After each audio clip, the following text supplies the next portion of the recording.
Shalom and welcome to my series on eschatology. Before I begin, I want to address some comments. I find it funny how some of you guys will call me a Judaizer and some of you guys will call me anti-Semitic, and you guys are so double-minded that you can't even make your mind up about which one I am, because I'm either one or the other. I'm not both, and certainly there are no pieces of evidence that you guys have left behind for either of those claims. One thing that I'd love to point out that's very ironic is we have Christians calling me a false teacher, even though you don't even know what the definition of a false teacher is unless you've read Deuteronomy chapter 13. So you need the very law that you claim is done away with to decipher whether or not I'm a false teacher. And part of that is that many of you like using Pauline epistles to claim that the law is done away with. For example, you'll pull out the quote where Paul says the law or the Torah is spiritual and say, see, the Torah is spiritual, Max, I don't have to do it anymore.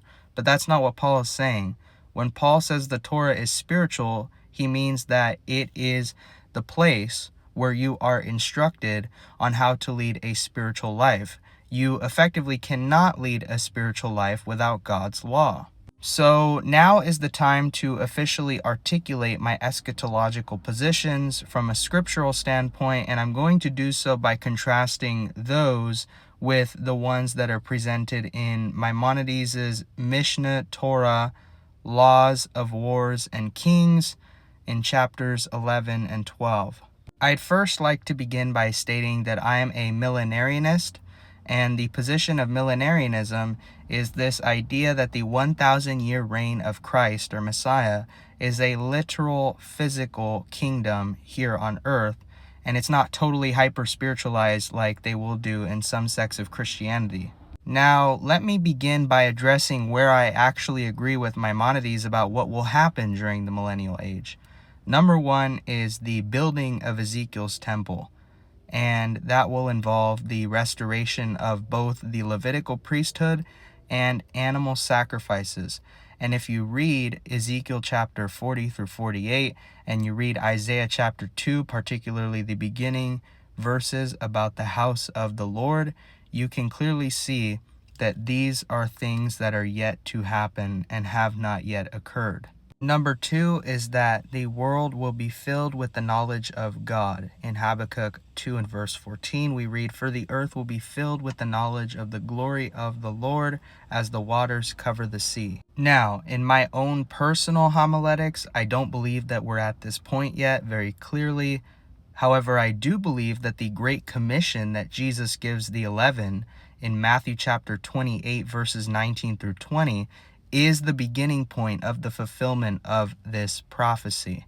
And of course, I'm not claiming that it's going to be fulfilled before the Messiah comes back, but what I am claiming is that in the lead up to his coming back, so many more people will possess the knowledge of the God of Israel. I don't see Jewish missionaries trying to spread the Tanakh or even disseminate Tanakh knowledge to the outside world nearly as much as I do see Christians trying to spread knowledge about the God of Israel to almost anyone and everyone that they come across. So I don't think it's going to manifest in this weird fringe interpretation where it is magic, like poof, everybody suddenly knows out of nowhere, or where it's because of an AI technocracy, like AI got implanted in people's brains and suddenly they knew about the God of Israel. I think it's going to be a mix of people spreading the word about the Bible to the four corners of the earth, which started with Jesus and the 11. And then when the Mashiach comes back, obviously people are going to have no choice but to worship the God of Israel. And they're not going to turn to their neighbor and say, know the Lord, because they're going to see the Lord manifest. And also they're going to be practicing the Torah and doing all the things that the Torah says. That's another part where I actually agree with Maimonides. Now, here is where it becomes abundantly clear that Maimonides and the scripture actually disagree. So Maimonides says that the Messiah should not do signs, wonders, heal, perform miracles, or resurrect. I interpreted this as likely a polemic against Christianity that the rabbis are using, but has no actual grounding in scripture. So let's check out the scripture that shows he will be healing and he will be doing miracles. In Malachi chapter 4 and verse 2, It says, "But unto you that fear my name shall the Son of Righteousness arise with healing in his wings, and ye shall go forth and grow up as calves from the stall." Now, there are two elements I need you to pay attention to here. Number one is healing in his wings, which is an identification of what physical area the Messiah would come with healing in. And number two, which is the calves released from the stalls.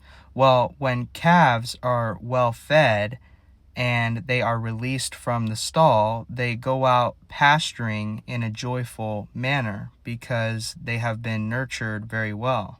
And for a fulfillment of Malachi chapter 4 and verse 2, if you will, we turn our attention to Luke chapter 8, verses 43 through 48.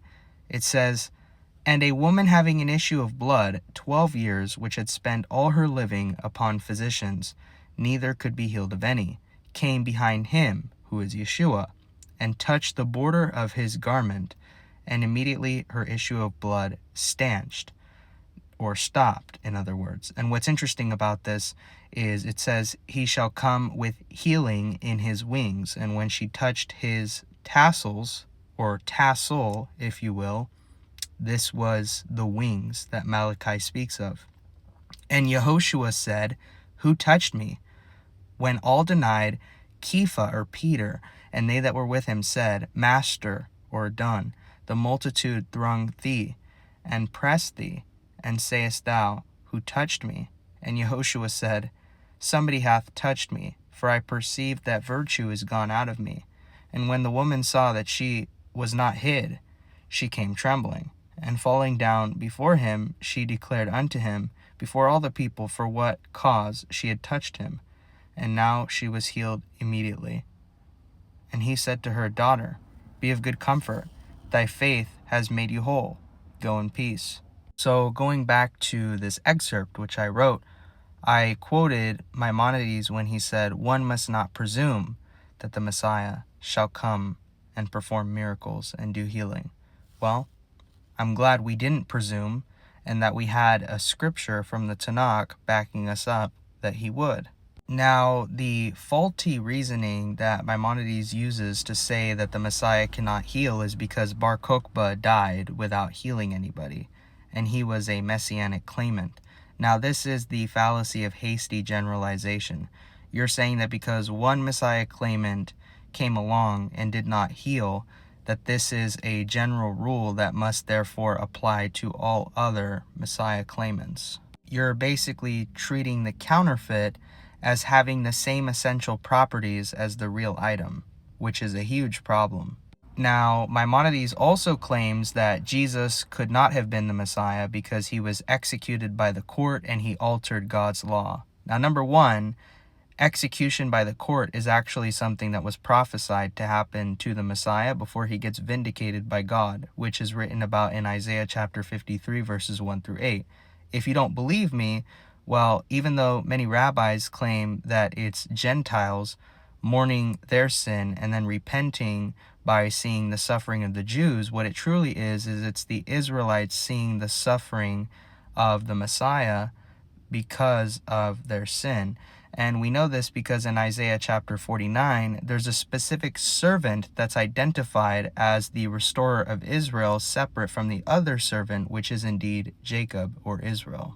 Number two is the claim that Jesus nullified the Torah, which is completely untrue. When you read Matthew chapter 5, verses 17 through 19, it's very clear that Jesus said, "Do not think that I came to do away with Torah, but rather that I came to elevate it." So Jesus was not vulgar in the sense that he hated God's Torah and he hated God's people. Rather, he had a fidelity towards the Torah and a love for God's people, but was regarded as vulgar by the rabbinites simply because he wanted to drain the swamp, so to speak, or defeat the establishment. Maimonides also says we cannot know for sure that Elijah is coming before the day of the Messiah, which contradicts what Scripture says. In Malachi 4:5, it says, "See, I will send the prophet Elijah to you before the great and fearful day of the Lord comes." I don't know why people listen to people like that. I don't know why they glorify people like this, because he's off the mark when it comes to what Scripture says. And I believe that verse has a dual meaning, which I'll explain in my next video.